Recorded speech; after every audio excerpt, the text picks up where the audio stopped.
আসসালামু আলাইকুম গাইস, আপনারা সবাই কেমন আছেন? আলহামদুলিল্লাহ আমি ভালো আছি। আজকে আপনাদেরকে আমাদের ঘাসের জমিতে ঘাসের যে ক্ষতিকর দিকগুলো সেগুলো আপনাদেরকে বলবো। আমাদের এই ঘাসের জমিতে আমাদের এই ঘাসগুলো এত পরিমাণ মারা যাওয়ার কারণ হচ্ছে যে আমরা ঘাসগুলো অনেক তুলে কাটছি।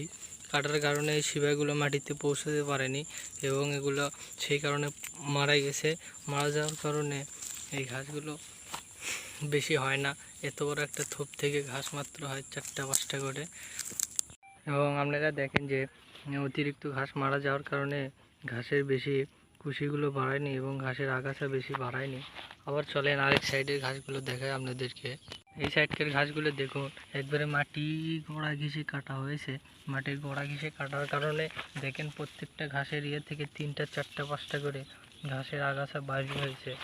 সেই কারণে মাটির গোড়া ঘেঁষে কাটবেন আপনারা। মাটির গোড়া ঘেঁষে কাটলে অনেক ভালো হবে, অনেক আগাছা বের হবে এবং মরবে কম, পচবে কম। তাই বলি যে আমার মতো আপনারা কেউ ভুলভ্রান্তি করবেন না, এই ঠিক মতো ঠিক নিয়ম অনুসারে কাটবেন। আবার আরেক সাইডে জমির ঘাসগুলো দেখুন। এই সাইডের জমির ঘাসগুলো আমরা নতুনভাবে লাগাইছিলাম। ওই মারা যাওয়া ঘাস থেকে যেই কাঁচা ঘাসের ডালগুলো ছিল সেগুলোই লাগাইছিলাম। ঘাসের মোটা থেকে ডাল লাগালে কি হয়, অতিরিক্ত ঘাস মারা যায়।